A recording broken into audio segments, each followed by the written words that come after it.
अब यहाँ त्रिकोणमिति के कुछ सूत्र हैं, वे देख लो क्या है। पाइथागोरस प्रमेय पर आधारित है। कहीं पर आधारित हैं? पाइथागोरस प्रमेय पर आधारित है। त्रिकोणमिति हमने बताया कुछ भी याद नहीं होना चाहिए, कुछ भी अगर याद नहीं, सब कुछ त्रिकोणमिति में से अपने आप बन जा। केवल अगर त्रिकोणमिति शब्द भी है याद है, जब भी हो जाएगा थोड़ी सी पाइथागोरस की प्रमेय याद हो जाओ, सारे सूत्र बन जाए इससे। एक त्रिभुज है ए बी सी, और ये कोण है कितना, यहाँ कहीं से थीटा, त्रिभुज ए बी सी। तो पाइथागोरस का प्रमेय ये क्या है कि कर्ण पर बना हुआ वर्ग, समकोण त्रिभुज में कर्ण पर बने हुए वर्ग का क्षेत्रफल शेष दो भुजाओं पर बने हुए वर्गों के क्षेत्रफलों के योग के बराबर होता है। और वर्ग का क्षेत्रफल क्या हो, कैसे निकालोगे? एक वर्ग की चारों भुजा बराबर हो और एक भुजा 5 सेंटीमीटर है, तो उसका क्षेत्रफल कितना होगा? 5 की घात 2, 5 गुणा 5 बराबर 25 वर्ग सेंटीमीटर। तो इसे हम लिख दें, इस भुजा का क्षेत्रफल लिख देंगे ए सी पर का जो वर्ग बनेगा ये यहाँ, इसका क्षेत्रफल हो जाएगा ए सी पर का वर्ग, और इस पर जो इधर वर्ग बनेगा उसका हो जाएगा ए बी पर का वर्ग, ए बी पर का वर्ग, और इस भुजा पर जो बनेगा उसका क्या हो जाएगा? बी सी पर का वर्ग। और ये इस वर्ग का क्षेत्रफल इन दोनों का क्षेत्रफलों के जोड़ के बराबर होता है, योगफल के बराबर होता है। यहां लिखेंगे प्रमेय ए सी पर का वर्ग बराबर ए बी पर का वर्ग जमा बी सी पर का वर्ग। ठीक है, अब क्या करेंगे, हमें कम से कम 3 फार्मूले बनावेंगे और 1 से 3 बनेंगे, तो इस प्रकार 9 सूत्र हो जाएंगे। कैसे सूत्र बनावेंगे हम? 3, और 3 से 1 कक से 3 3 बनाएंगे तो कितने सूत्र हो जाएंगे? 9 सूत्र हो जाएंगे। तो फिर कैसे बनाएंगे सूत्र? ये समीकरण लिखिए पाइथागोरस प्रमेय की। तो क्या करो, दोनों तरफ ए सी, पहले ये ए सी पर का वर्ग है, तो दोनों तरफ ए सी पर के वर्ग से भाग दे दो पहले। फिर क्या करेंगे, फिर सूत्र समीकरण लिखेंगे, फिर ए बी पर के वर्ग से भाग दे देंगे दोनों तरफ, फिर समीकरण लिखेंगे यही, फिर बी सी पर के वर्ग से भाग दे देंगे। इस प्रकार 3 सूत्र तैयार हो जाएंगे सारे, और फिर 1 कक से 3 3 तैयार होंगे, तो आपके 9 सूत्र हो जाएंगे। तो यहां लिखेंगे दोनों तरफ, पहले क्या है, ए सी है ना, ए सी पर का वर्ग, तो इससे ही भाग दे देंगे, वर्ग से भाग देने पर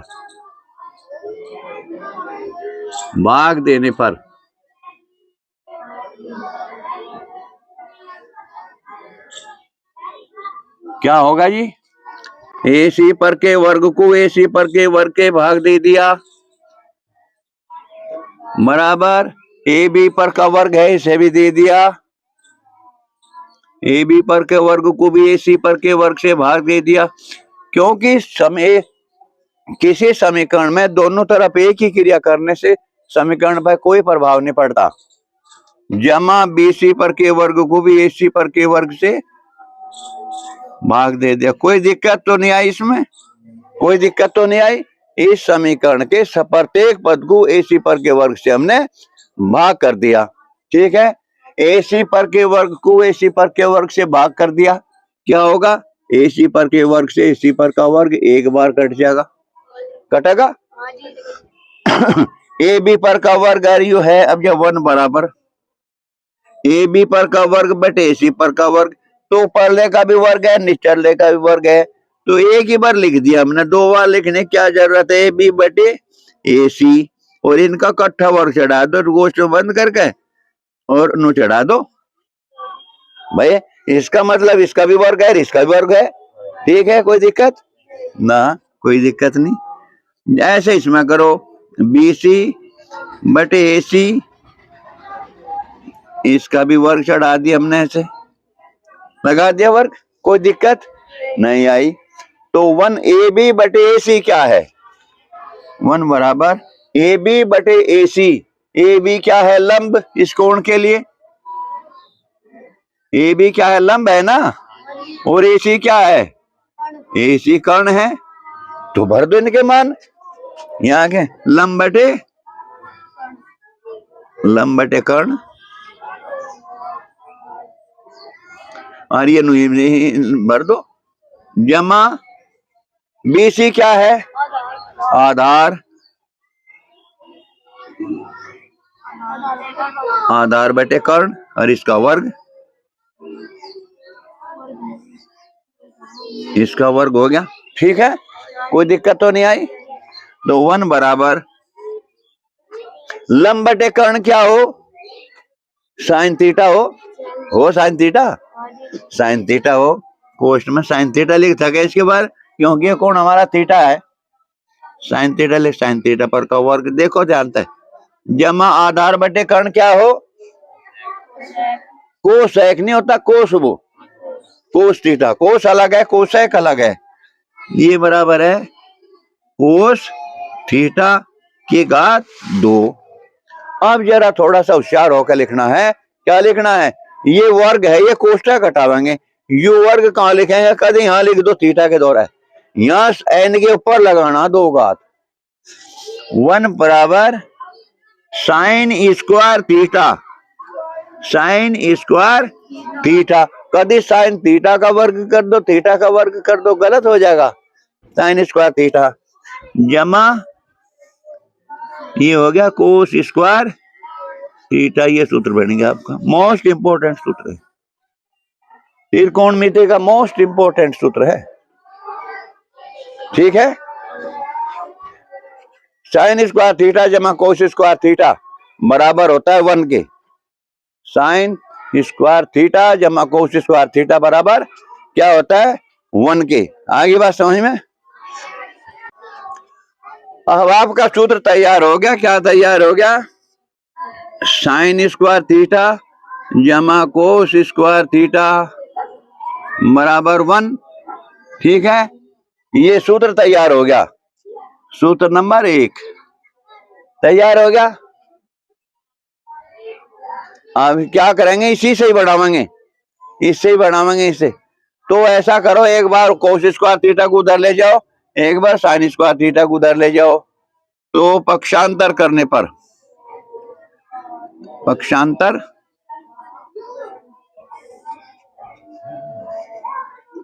करने पर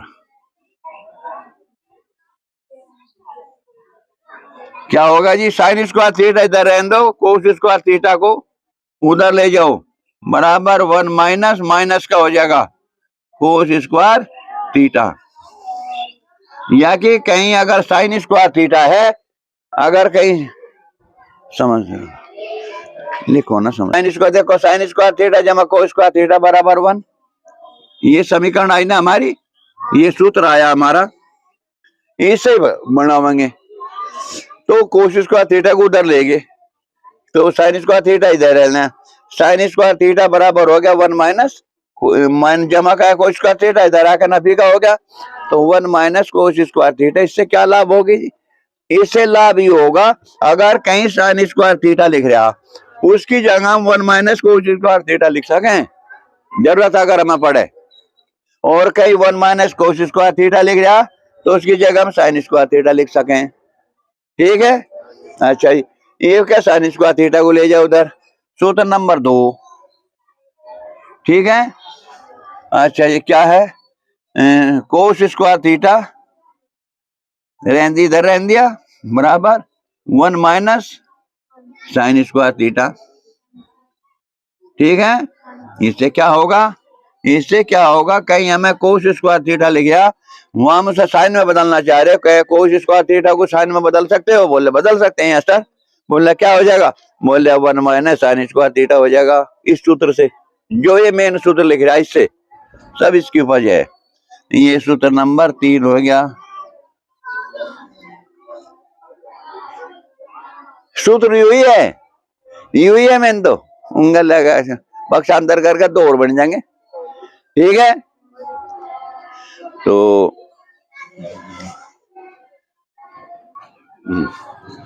अब कैसे करेंगे भाग? ए बी, ये इसका नंबर आ गया। ए बी पर के वर्ग से दोनों तरफ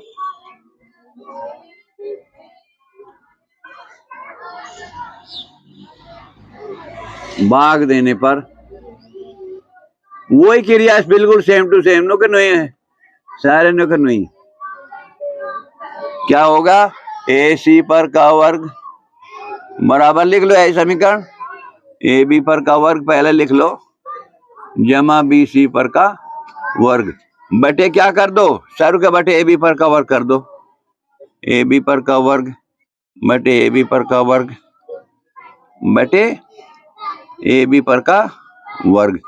फिर इनके दोनों के ऊपर नीचे के वर्ग चढ़ रहे हैं ना, तो इन्हें एक मिला के इकट्ठा ही वर्ग चढ़ा दो। और एक काम कर लो, ए बी पर के वर्ग से ए बी पर का वर्ग एक बार कट गया, इसका चढ़ाने की जरूरत ही नहीं। तो ए सी बटे ए बी लिख लिया, इकट्ठा वर्ग चढ़ा दिया इनका बराबर 1 हो गया। तो जमा बी सी बटे ए बी बिल्कुल सेम वैसे ही है जैसे पहली बार बताया था, बिल्कुल सेम वैसा ही है। ठीक है। ए सी क्या है? ए सी बताओ क्या है? ए सी है जी कर्ण, कर्ण बटे ए बी क्या है जी? ए बी है लंब, इस पर का है जी वर्ग बराबर 1 प्लस ए बी सी क्या है जी? बी सी आधार है जी, क्या है? आधार है ना, बटे बी क्या है? लंब है जी, और फिर इन ब्रैकेट में इस पर का है वर्ग। ठीक होगी। अब इनके मान भरो, कर्ण बटे लंब क्या हो? कर्ण बटे लंब, लंब बटे कर्ण तो साइन हो, साइन हो लंब बटे कर्ण, फिर कर्ण बटे लंब उसका उल्टा कोसेक हो। ठीक बता दी था बात। ये कोसेक थीटा पर का वर्ग है बराबर 1 जमा आधार बटे लंब क्या हो? लंब बटे आधार तो tan हो, और tan का उल्टा हो कोट होता होगा शायद, है? आधार बटे लंब कोट हो ना, तो कोट थीटा पर का वर्ग। अब ये वर्ग इसमें चलाना है, कहाँ चलाओगे सर? ये कहाँ लगाओगे? यहाँ लगाओगे, CO SEC cosec square theta बराबर 1 plus coat square theta. Coat square पहले पढ़ेंगे, थीटा बाद में पढ़ेंगे। ये आपका सूत्र तैयार हो गया। एक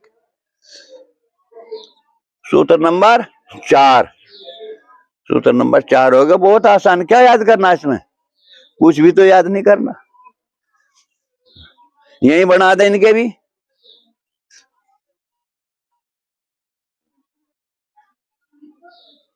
अब जब 1 को उधर ले जाओ, कोसेक स्क्वायर थीटा -1,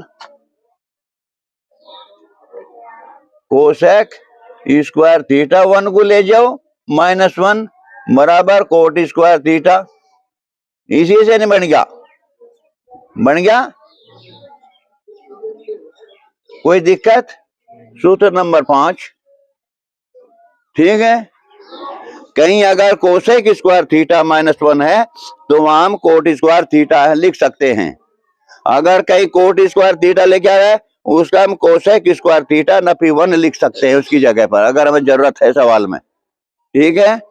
अब जा कोट स्क्वायर थीटा को ले जाओ उधर,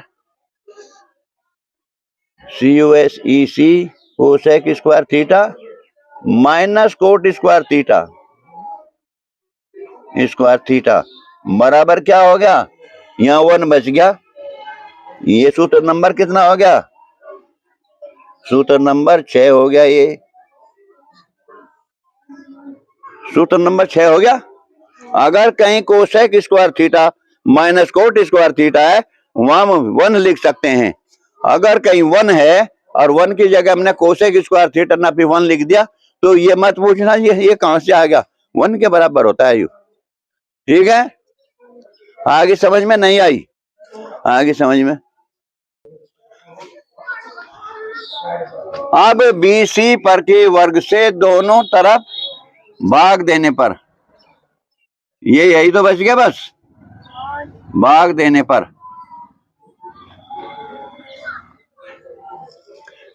ये है पाइथागोरस का प्रमेय। इसी से बन गए सारे सूत्र, सब सूत्र इसी से बने। कहीं से भाग करेंगे, इसे दोबारा फिर लिख लो, AC पर का वर्ग बराबर AB पर का वर्ग जमा BC पर का वर्ग। अब कहीं से भाग करेंगे, BC पर के वर्ग से, यहाँ लिख दो, यह लिख दो ये बात, BC पर के वर्ग यही बच गया से दोनों तरफ भाग देने पर, दोनों तरफ भाग देने पर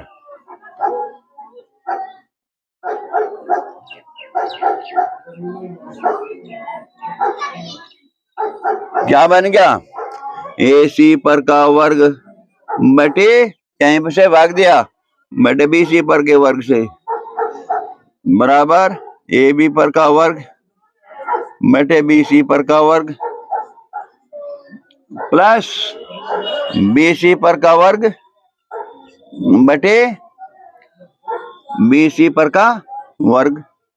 ये तो ठीक है, वो कितने बार, एक बार। ठीक है,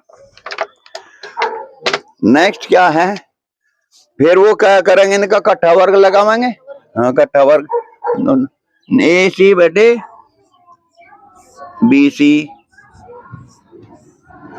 पर का वर्ग बराबर AB बटे BC पर का वर्ग प्लस 1 लिख देंगे इसका, तो 1 लिख दो, कट तो एक तो कट ही है, 2 का ही तो करना बस। AC बटे BC क्या हो, AC बटे BC लंब बटे आधार हो, ऐसा लगे हमें। AC क्या है, नहीं AC तो कर्ण है, कर्ण बटे आधार लिख दो, जो भी बनाएगा देख लेंगे बाद में। यहां हो गया आपका कर्ण बटे आधार पर का वर्ग बराबर AB क्या है, लंब बटे आधार है ना, लंब बटे आधार पर का वर्ग, और ये +1 भी साथ के साथ लिखते रहना है। अब इनके मान बटो, कर्ण बटे आधार क्या होता है, कर्ण बटे आधार देखो कहीं सेक तो नहीं होता, सेक होना और उसका है वर्ग, तो यहां लिख दें इधर बराबर सेक थीटा, और वर्ग भी तो है तो स्क्वायर यहां लिखेंगे, थीटा बाद में लिखेंगे, बराबर लंब बटे आधार क्या हो, tan, और उसका है वर्ग tan स्क्वायर थीटा +1। ये सूत्र नंबर कितना हो गया, सूत्र नंबर कितना हो गया, चलो कोई भी जोड़ सभी नंबर होगा, सेक स्क्वायर थीटा बराबर tan स्क्वायर थीटा +1, चाहे 1 + tan स्क्वायर थीटा, 1 को आगे ले लो, सोना सा लगे, सेक स्क्वायर थीटा बराबर 1 + tan स्क्वायर थीटा, जिसके 2 और बना दो, बना देंगे, उंगली ले जाओ, यू 7वां देखे सूत्र। ठीक है, तो क्या करें, sec square theta minus tan square theta को उधर ले जाओ, स्क्वायर थीटा बराबर इंगा 1 बच गया, ये तो उंगल लेके कोई सूत्र तो यही है, सूत्र तो मेन 3 ही है बस, एक से दो और बने, ये बन गया sec square theta minus tan square theta, कहीं लिखा हुआ है तो हम 1 लिख सके उसके घंटे का। ठीक है, अब का कहीं को ले जाओ, 1 को ले जाओ, सेक स्क्वायर थीटा -1 बराबर क्या हो गया, tan square theta, tan square theta बराबर हो गया सेकंड tan स्क्वायर थीटा 1 ले गए सर, एक ही सूत्र बन गया। ये सूत्र नंबर हो गया 8। सातवां कौन सा था? चलो जो भी हो गया 8 बनने थे 9 1 का भी बना दे ले जाकर tan को स्क्वायर भी लेके और 1 को भी लेके और यू भी हो गया। यू सवाल सूत्र यू 8 था, यू है 9, ये है 9वां सूत्र नंबर 9 है। मतलब मेन सूत्र 3 ही है, वे तो उनका बने हैं बस पक्षांतर करके, वे सूत्र नहीं है वो बना जा जुगाड़ सा है वो। ठीक है, समझ में आ गए?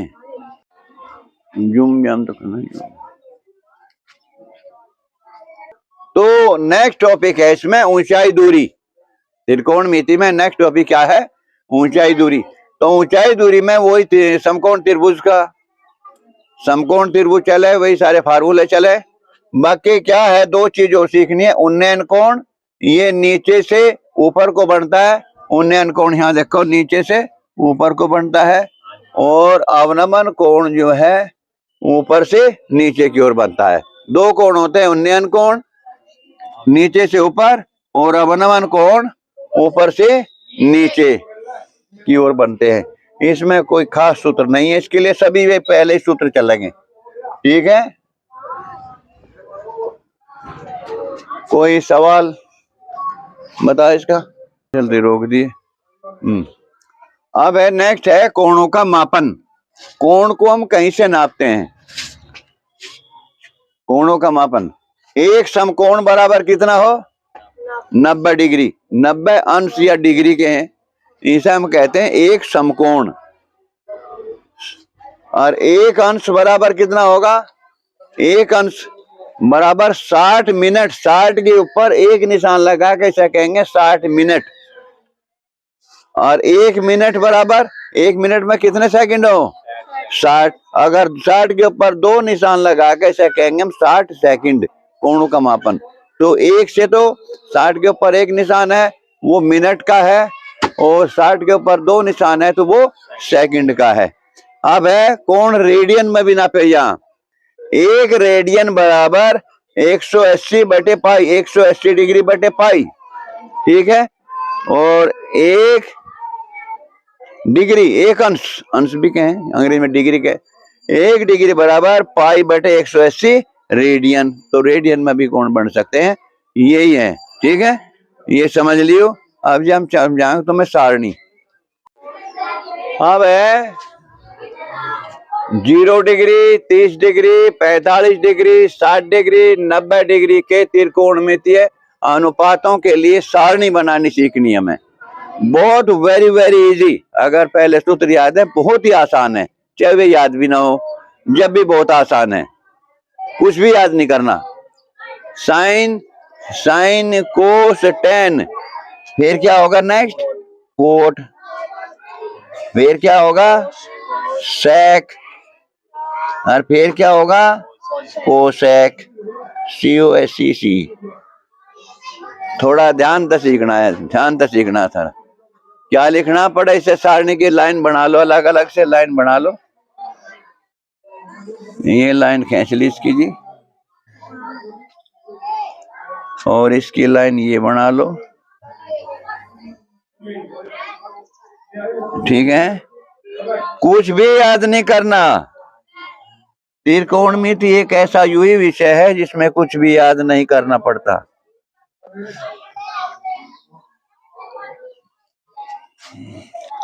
और सेक,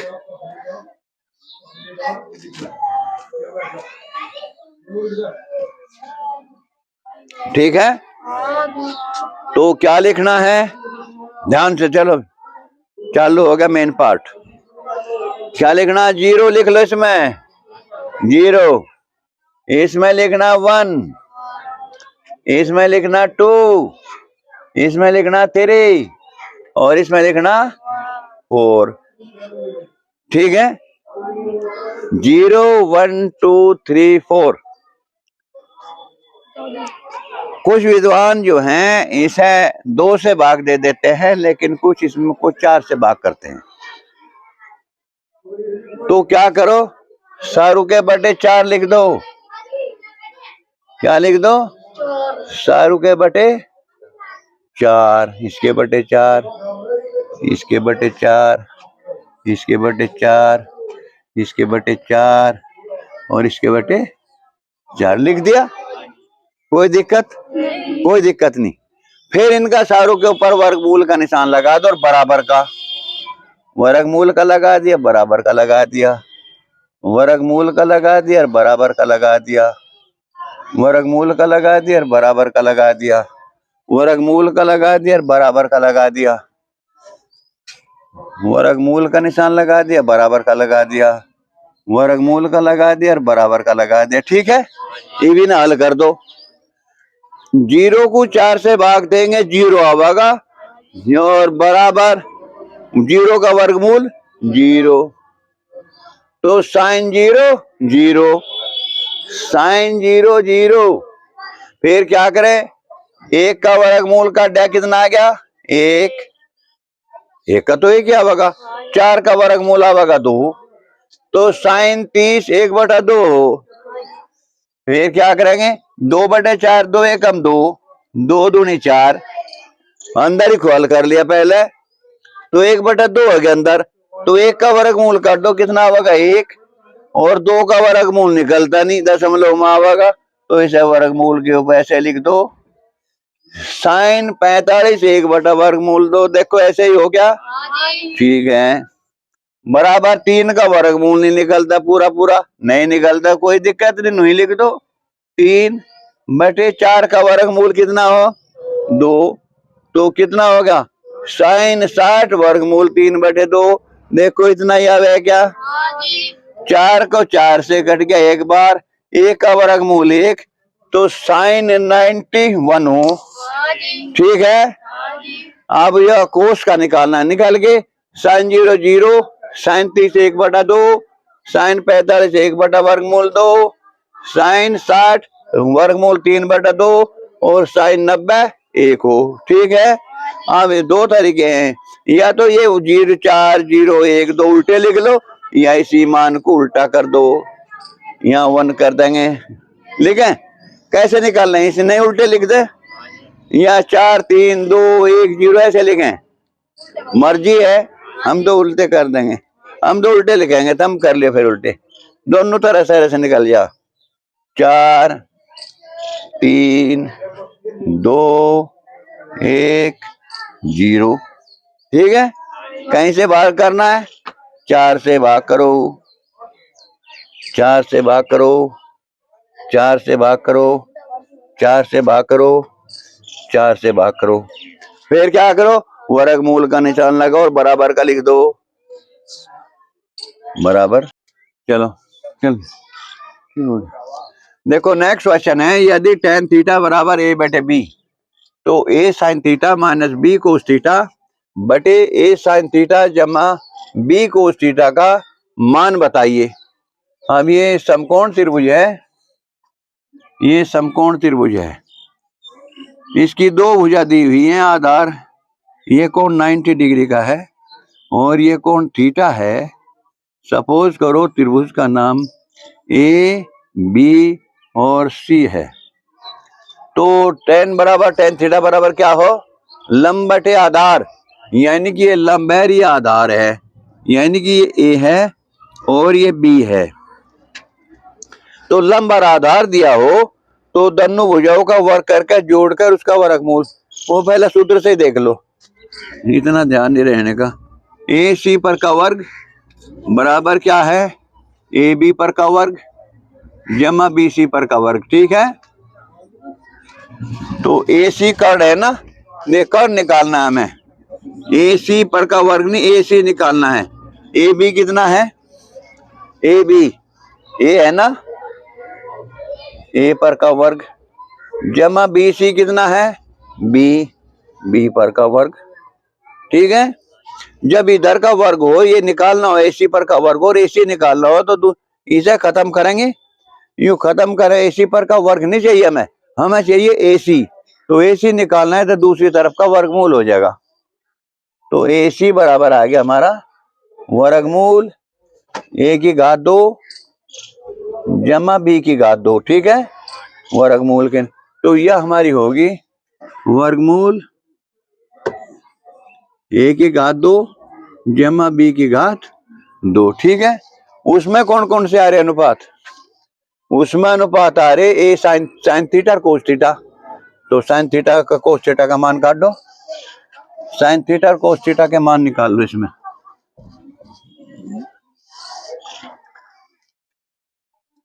साइन थीटा कितना होगा? इसे साइन थीटा बराबर है लंब बटे कर्ण हो। लंब कितना है इसमें? ए बटे वर्गमूल A की 2 जमा B की 2, ठीक है। अच्छा, साइन थीटा तो ये आ गया, यहाँ लिख देंगे। फिर कोस थीटा भी है, कोस थीटा भी निकाल लो। कोस थीटा बराबर क्या हो? आधार बटे कर्ण। आधार है B बटे कर्ण वर्गमूल A की 2 जमा B की 2। तो साइन थीटा भी आ गया, कोस थीटा भी आ गया। क्वेश्चन ये है, सवाल ये है, तो इसमें रख दो साइन थीटा कोस थीटा का मान। तो A गुणा A साइन थीटा है ना, इसका मतलब यहाँ गुणा होता है। A गुणा साइन थीटा का मान क्या है? A बटे वर्गमूल A की 2 जमा B की 2, ठीक है, minus B cos theta, B तो आवेगा, गुणा कोस थीटा का मान क्या है? B बटे वर्गमूल A की 2 जमा B की घात 2, ठीक है। मान भर लियो पहले के, तो निश्चर के भी भरो, निश्चय वाले के भी भरो, ठीक है। A गुणा साइन थीटा का मान क्या है? A बटे वर्गमूल A की 2 जमा B की 2 माइनस B बटे कोस थीटा का मान कितना है? वर्गमूल A की 2 जमा B की 2, ठीक है। यानी कि ये जो है इसे इस समीकरण से भाग है, इसे इस समीकरण से भाग देना है। तो इसमें क्या होगा? A की घात 2 जमा B की घात 2, ये क्या है? A की रे की गुणा होगी A की 2 बटे वर्गमूल A की 2 जमा B की 2, ठीक है। इसमें B की गुणा होगी माइनस B की 2 बटे वर्गमूल A की 2 जमा B की 2, ठीक है। गुणा करी वाई तो लिखी बात, गुणा कर बटे इसे ये अंश है भी इनका, नो रख लो थोड़ा सा, बटे कितना हो गया? यहाँ इसकी गुणा कर दो A की 2 बटे यू लिख दो वर्गमूल A की 2 जमा B की 2,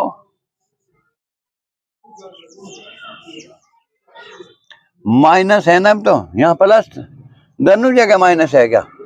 निचल यहाँ प्लस है, ध्यान कर, प्लस है यहाँ। ये क्या है? ये B की घात 2 था यहाँ,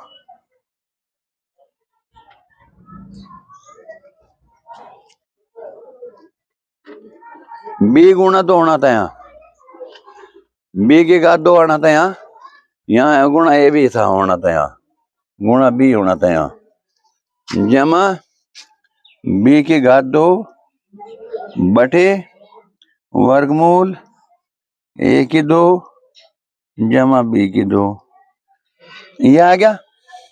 अच्छा, ये अब क्या करो?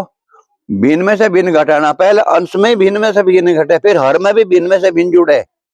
तो यह क्या कैसे कर रख रहे? भिन्न में से भिन्न घटानी हो तो क्या कर रख रहे? वर्गमूल ले लग रहे हैं, जैसे अंगणित में करो तो कितना वर्गमूल हो जाएगा? ऊपर लेकर कर रहे, नीचे कर करने वर्गमूल एक, नीचे करो थोड़े से और, वर्गमूल ए की 2 जमा बी की 2, ये तो बटे की लाइन थी, वर्गमूल है। यह आ गया इसका लघुत्तम, इससे इसे भाग करो, एक बार हो जाएगा, ये आ गया ए की घात 2। इसी प्रकार इससे एक भाग हो गया बी की घात 2। ठीक है।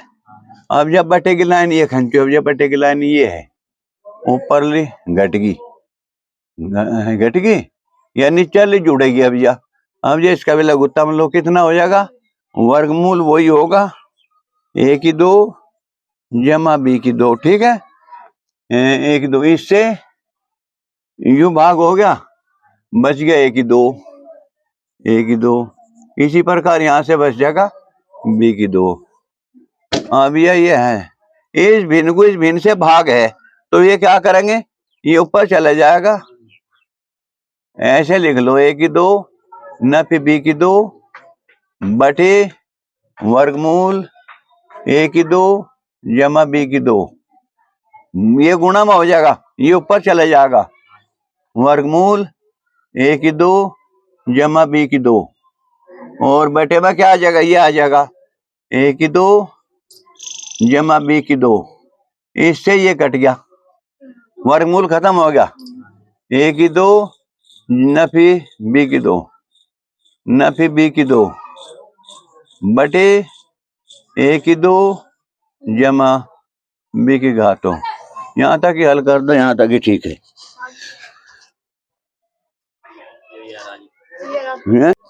यदि tan थीटा बराबर 1/√7, तो cosec square theta minus sec square theta बटे कोसेक स्क्वायर थीटा जमा सेक स्क्वायर थीटा का मान क्या होगा? हमें पता है tan थीटा बराबर 1/√7, तो समकोण त्रिभुज की 2 भुजा दे रखी। क्या दे रखी? समकोण त्रिभुज की 2 भुजा। हमें तीसरी भुजा निकालने हैं। ये त्रिभुज है ABC, और tan थीटा बराबर क्या हो? अनुपात क्या उसका? लंब बटे आधार। लंब ये है और आधार ये है, ये इसका आधार ये √7 है, ये √7 है। तो ये क्या होगा? तो ये होगा AC पर का वर्ग क्या होगा? AC पर का वर्ग बराबर 1 पर का वर्ग जमा इसका वर्ग जमा 7। ठीक है, बराबर AC पर का वर्ग बराबर 8 हो गया। AC बराबर क्या होगा? AC पर का वर्ग बराबर 8, और AC बराबर वर्गमूल 8। वर्गमूल 8, 8 का वर्गमूल कितना? देखो, पूर्ण वर्ग संख्या भी है कि 8 में कोई है जी? 8 को लिख दो 4 गुणा 2, लिख दिया। 4 का वर्गमूल कितना हो? 2। 2 का लिखड़ता नहीं, सभी तर लेना, आसान हो जानो। 2√2, ये आ गया, क्या आ गया? AC 2√2, ये AC हो गया। तो बस सारे अनुपात लिख देता है। तो कोसेक स्क्वायर थीटा बराबर कोसेक थीटा पर का वर्ग माइनस सेक थीटा पर का वर्ग बराबर, वही बता दो, यहीं तुम बराबर कितना होगा? बटे कोसेक थीटा काट के बताओ।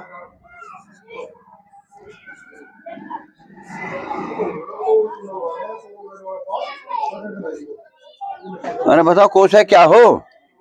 कोसेक हो सबसे लास्ट का, और साइन वाले का उल्टा, लंब बटे कर्ण और कर्ण बटे लंब हो। कर्ण बटे लंब, कर्ण बटे लंब, ये हो गया 2√2 पर का वर्ग हो गया ना, बटे लंब, लंब है बटे 1।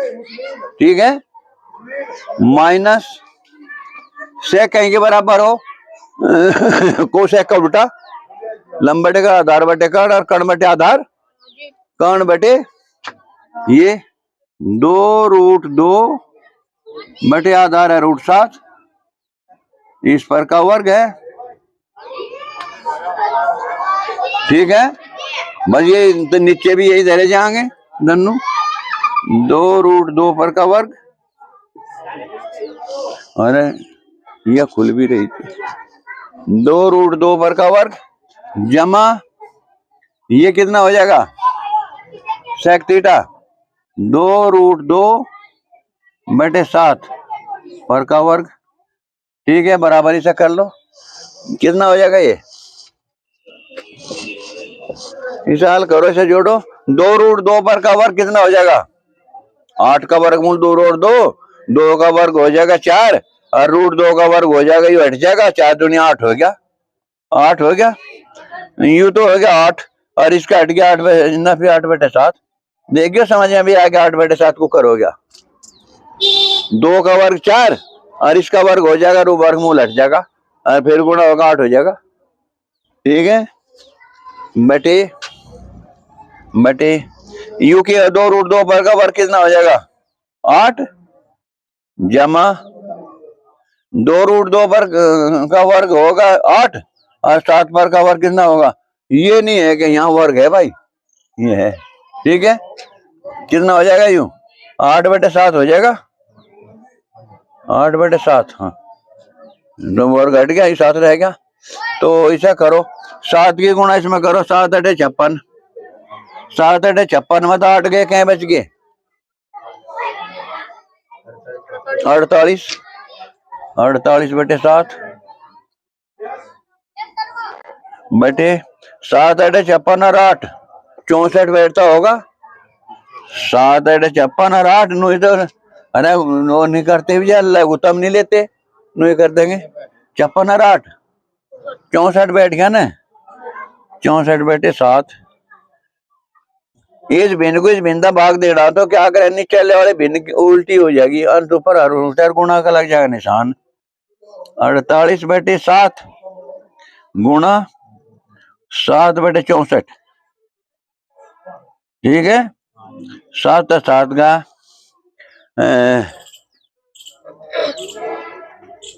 8 छंग 48, 8 छंग 48 और 8 8 64, 2 3 6, 2 चौक 8, 3/4 आ गया बराबर 3/4,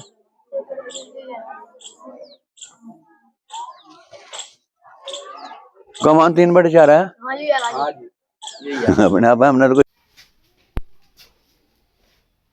अब ये देखो क्वेश्चन है, एक मीनार भूमि पर ऊर्ध्वाधर खड़ी है, भूमि पर मीनार के आधार से 15 मीटर दूरी पर स्थित एक बिंदु से उसकी चोटी का उन्नयन कोण 60 डिग्री है, मीनार की ऊंचाई क्या होगी। तो मीनार की ऊंचाई ज्ञात करनी है। इसमें देखो ऐसा है, एक मीनार भूमि पर ये धरती है, भूमि है और इस पर बिल्कुल सीधी खड़ी यानी कि दरवाजा खड़ी है, मीनार है। भूमि पर मीनार के आधार से 15 मीटर दूर, 15 मीटर दूर एक बिंदु है ए, बी और सी, बी सी मीनार है। ये क्या है, मीनार है। मीनार के आधार से 15 मीटर की दूरी पर एक बिंदु से उसकी चोटी का उन्नयन कोण 60 डिग्री है। उन्नयन कोण नीचे से ऊपर को बढ़ेगा, ये है उन्नयन कोण 60 डिग्री है। मीनार की ऊंचाई क्या होगी, यानी कि मीनार की ऊंचाई को h मानते हैं। ठीक है, ये क्वेश्चन है, बहुत ही आसान है। तुमने पढ़ा पहले किसी समकोण त्रिभुज की दो भुजा दी होने पर तीसरी भुजा कैसे निकाले। कोई कोण दे रखा हो, त्रिभुज का कोई कोण दे रखा हो, समकोण त्रिभुज का कोई कोण दे रखा हो, एक भुजा दे रखी हो, तब उसकी क्या करें, दूसरी भुजा निकाल सकते हैं। तो हल है, माना बीसी मीनार है, माना बीसी मीनार है, बीसी बराबर h मीनार है।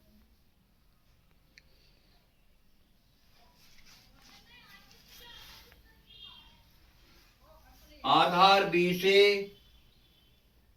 आधार क्या है मीनार का, बी है, आधार बी से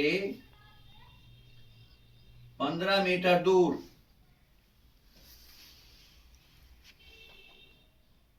बिंदु ए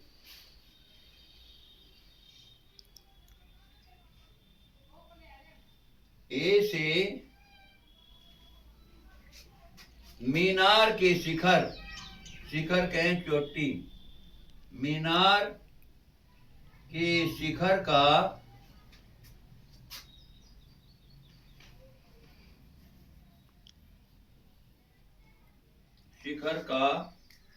उन्नयन कोण नीचे से ऊपर को बने,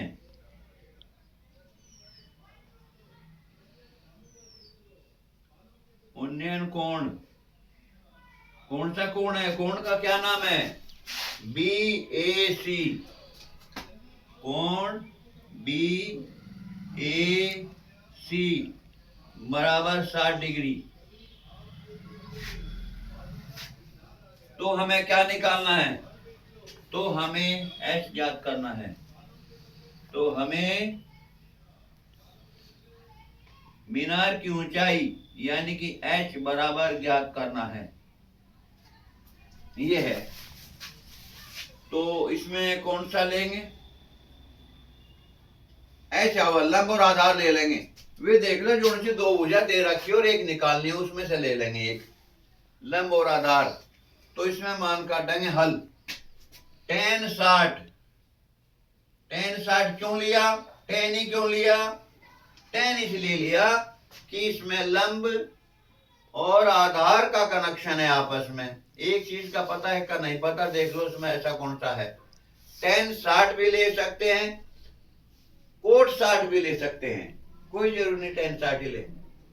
tan 60 बराबर, tan बराबर क्या होता है, लंब बटे आधार, लंब है BC यानी कि H बटे आधार, आधार BC यानी कि 15। tan 60 क्या होता है, tan 60 का मान कितना होता है जरा बताओ, tan 60 बराबर कितना होता है, tan 60 होता है √3, tan 60 होता है √3, ये √3 बराबर H बटे 15, ब्रज गुणा कर दो, ब्रज गुणा ऐसे तिरछी गुणा, तो H बराबर आ गया 15√3 मीटर, और यही आपका आंसर भी है। H क्योंकि मीनार की ऊंचाई है, 15√3 मीटर है मीनार की ऊंचाई। अब यह ऊंचाई दूरी का नेक्स्ट क्वेश्चन है, एक लड़का पतंग को 30 मीटर ऊंचाई पर तथा 45 डिग्री उन्नयन कोण पर उड़ाना चाहता है, तो उसे कम से कम कितनी लंबी डोरी की आवश्यकता पड़ेगी। यानी कि हमने पहले बताया था कि ऊंचाई दूरी के ज्यादातर सवाल, मोस्टली क्वेश्चंस समकोण त्रिभुज पर आधारित होते हैं, पाइथागोरस प्रमेय पर आधारित होते हैं। तो इसमें या तो आधार निकालना पड़े, या कर्ण निकालना पड़े, या उसका लंब निकालना पड़े। बाकी इसमें कम से कम दो भुजा दे रखे होंगे, एक भुजा या कोई कोण दिया होगा, कुछ न कुछ दिया होगा, तो ये कोई मुश्किल नहीं है। तो इसमें क्या कहे, एक लड़का पतंग को 30 मीटर ऊंचाई पर तथा 45 डिग्री उन्नयन कोण पर, सबसे पहला लड़का कहाँ होगा, जमीन पर ही तो होगा लड़का का, आकाश में तो खड़ा नहीं हो सकता। नहीं जी, जमीन पर होगा सर। जमीन पर होगा तो जमीन बना ली। अच्छा, और कितनी ऊंचाई पर उड़ाना चाह, ए बिंदु पर लड़का खड़ा 45 और 45 डिग्री के कोण पे उन्नयन कोण। अच्छा, ये पतंग की ऊंचाई भी कर लो, पतंग की ऊंचाई सपोज करो यहाँ है, और कितने डिग्री के उन्नयन कोण पे, 45 डिग्री के उन्नयन कोण पर उड़ाना चाह रहा हो उसे। ये उन्नयन कोण नीचे से ऊपर को बने ऐसे, ये 45 डिग्री है, ये बिंदु बी है, यानी कि पतंग के ठीक नीचे सी बिंदु पर पतंग है 45 डिग्री। ठीक है, तो उसे कम से कम कितनी लंबी डोरी की आवश्यकता होगी? ये डोरी है, समकोण त्रिभुज का जो कर्ण है वो डोरी है, और पतंग से ठीक नीचे भूमि पर ये 30 मीटर ऊंचे पतंग उड़ रहा। ठीक है, और तो क्या बुझा, उसे कम से कम कितनी डोरी की आवश्यकता होगी?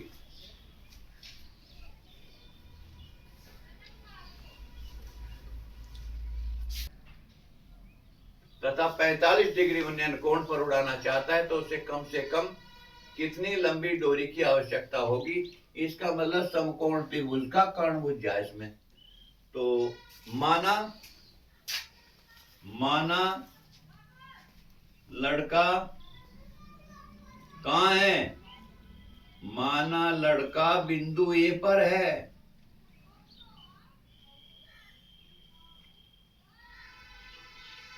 बिंदु ए पर है।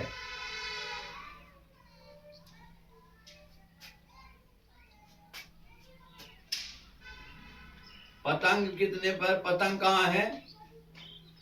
पतंग बिंदु सी पर है। बिंदु सी पर है। बिंदु सी पर ए से 45 डिग्री उन्नयन कोण पर, 45 डिग्री उन्नयन कोण पर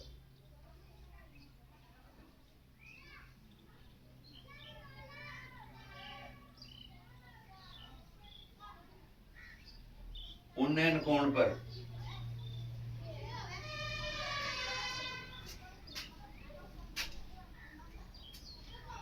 BC बराबर 30 मीटर। BC बराबर 30 मीटर। 30 मीटर। तो हमें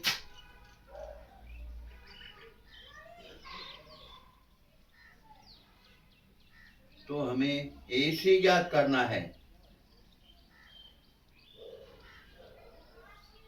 AC, तो हमें AC यानी कि डोरी की लंबाई ज्ञात करनी है।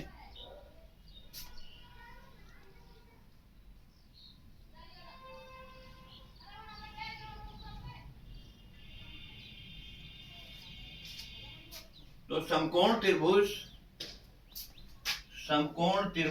इसलिए समकोण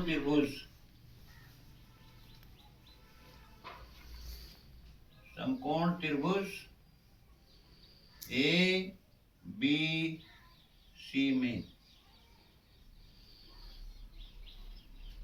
समकोण त्रिभुज ए बी सी में 90 अंश का है। ये यहां से ठीक नीचे है बिंदु ए, यह डोरी है।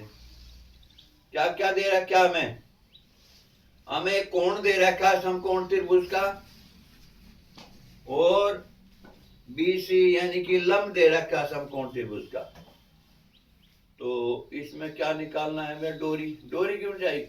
तो लंब और कर्ण का अनुपात, तो साइन काट लेंगे। लंब और कर्ण का अनुपात, साइन थीटा काट सकते हैं या कोस थीटा भी काट सकते हैं। तो साइन थीटा बराबर, दोनों में आता है लंब और कर्ण, साइन थीटा बराबर लंब बटे कर्ण, यानी कि BC बटे CA है। देख लो, क्योंकि हमें कोण दे रखा, और क्या दे रखा? ये कोण दे रखा और पतंग की भूमि से ऊंचाई। तो इसमें हमें निकालना क्या है? इसमें हमें समकोण त्रिभुज का कर्ण निकालना है, और ये लंब दे रखा, कर्ण दे रखा। तो हमें क्या करना है? ऐसा अनुपात लेना है। या तो साइन थीटा ले सकते हैं, इसमें भी लंब बटे कर्ण आता है, या कोस थीटा ले सकते हैं, इसमें भी लंब बटे कर्ण आता है। आधार बटे नहीं, साइन थीटा लेंगे, लंब और कर्ण उसमें ही आवे, कोस थीटा नहीं ले सकते। लंब और कर्ण आता है, या फिर हम क्या लिख सकते हैं, कोसेक थीटा लिख सकते हैं।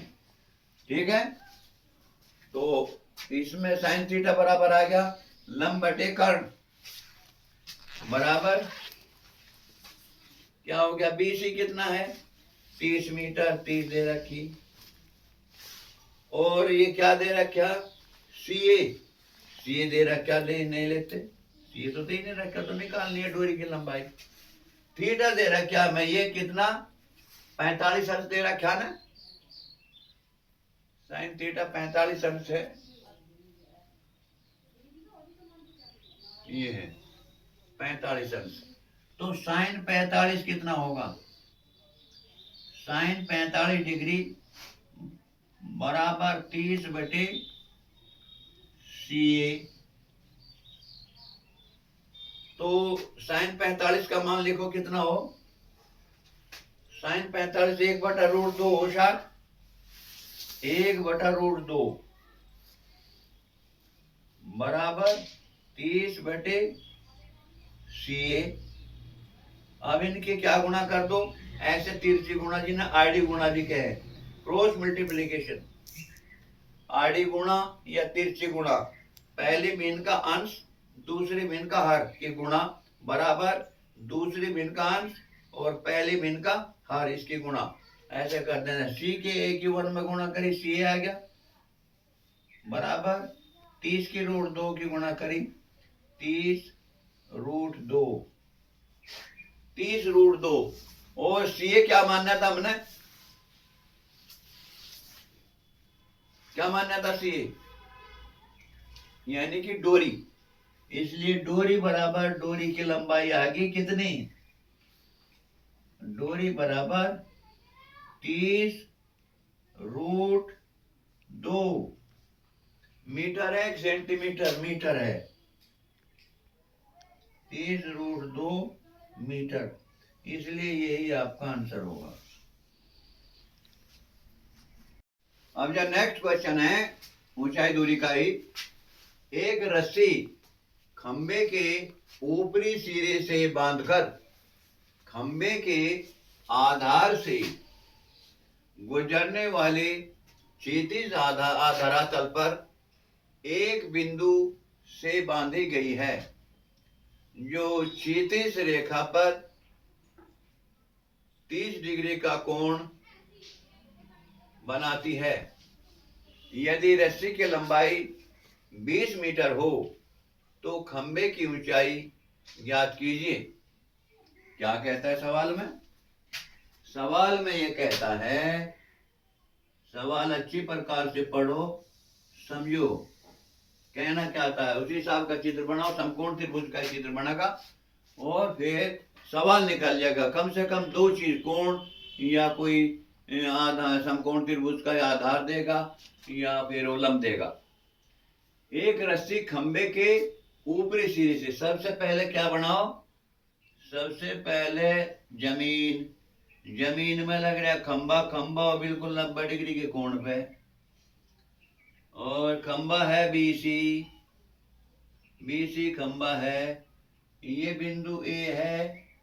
एक रस्सी खंबे के ऊपरी सिरे से बांधकर खंबे के आधार से गुजरने वाले क्षैतिज धरातल पर एक बिंदु से बांधी गई है।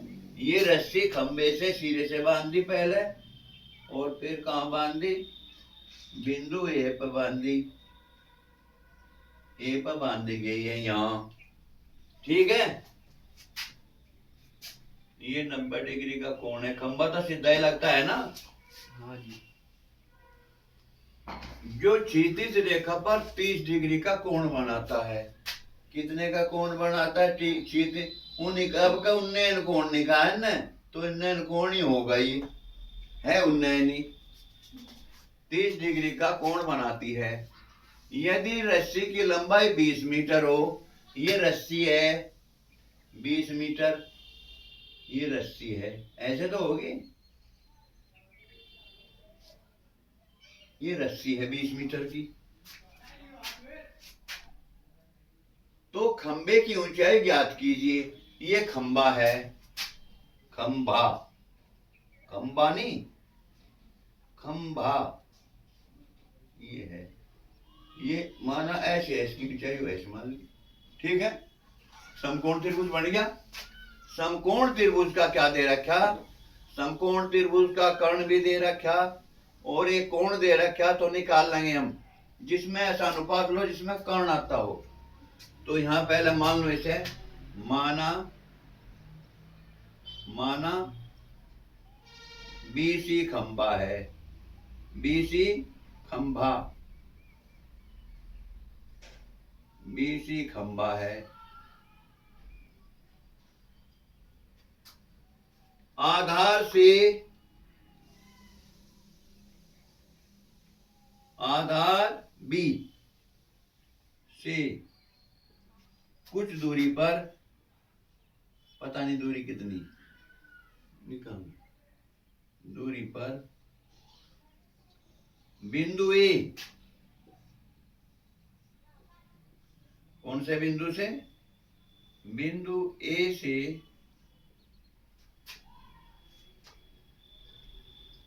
रस्सी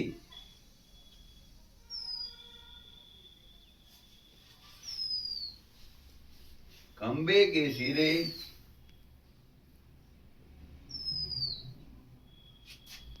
के शिखर, शिखर ये ले लो, खंबे के शिखर C से बंधी है,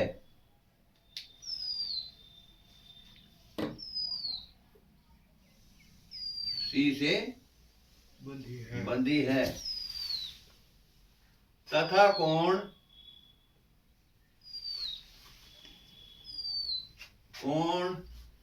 BAC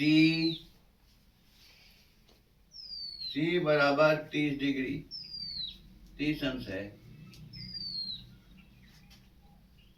ज्ञात करना है, ज्ञात क्या करना है, ज्ञात करना है खंबे की ऊंचाई h, खंबे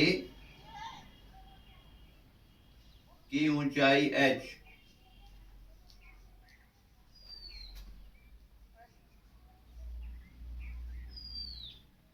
बराबर जो हमने h मान रखी है निकालना है हमें, ठीक है।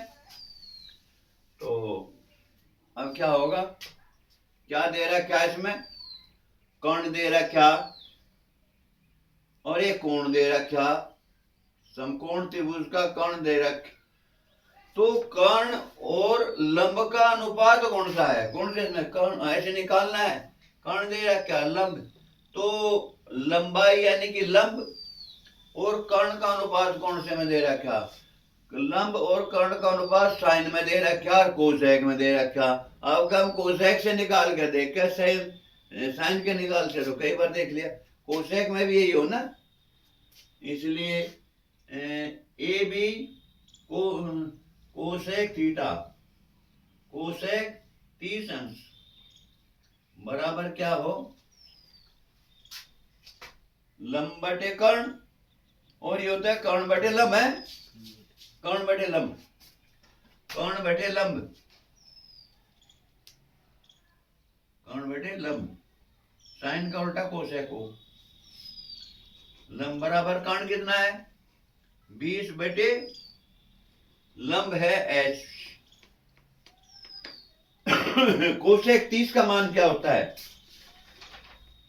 जो साइन 30 का उसका उल्टा रूट 2 होता होगा, कोसेक 30 का मान 2, कोसेक 30 का मान कितना हो 2, तो 2 बराबर 20 बटे h, यह क्या हो गया 2h बराबर 20 और h बराबर 20 बटे 2,